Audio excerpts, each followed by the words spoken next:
تازه او له خوشحالۍ ډک خبر د محمد شهزاد محمدي مینوالو ته. شهزاد محمدي بیرته ټیم ته راستنیږي. او په کومو شرطونو سره راستنیږي ویډیو له سره تر پایه پورې وګورئ. ملګرو که چېرته تاسې زموږ چینل ته نوې راغلي یاست نو د مهربانۍ له مخې زموږ چینل خامخا در سره سبسکرایب کړئ.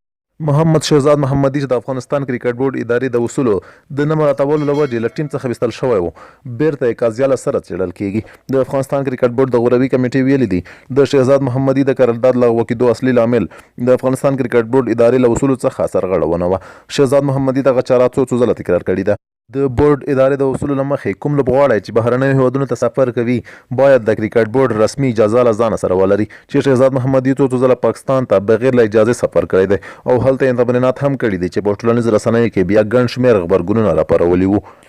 خو اوس تازه د افغانستان کرکټ بورډ ادارې مشر فرحان یوسفزی وایي د شهزاد محمدي قرارداد یې د نامعلومې مودې لپاره ځنډولی دی، خو د ځینو شرطونو په مراعات کولو سره د شهزاد محمدي قرارداد کیدای شي بیا هم له سره نوی شي او زیات چانس د دې شته چې شهزاد محمدي په ټي10 لیګ کې ولوبېږي. د ټي10 سوداګریز لیګ کې د نومبر په 14مه نیټه د 8 لوبډلو په ګډون پیلېږي. دا د دې لیګ دریم پړاو دی چې په متحده عربي اماراتو کې ترسره کیږي.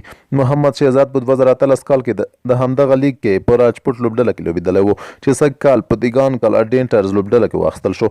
له شهزاد محمدي سره پخوا کې افغان لیګ بریک ټورنمنټ پچونکی ظاهر خان هم په دیګان لوبډله کې د لوبېدو حق ترلاسه کړی دی. نجیب الله زادران او حضرت الله زازی بیا د مرهټ عربینز لوبډلې لخوا، محمد نبی ساخیل او قیس احمد د بنګلا ټایګرز لوبډلې لخوا او شاپور زدران د کریناټاکا ټیکسر لوبډلې لخوا اخیستل شوي وو.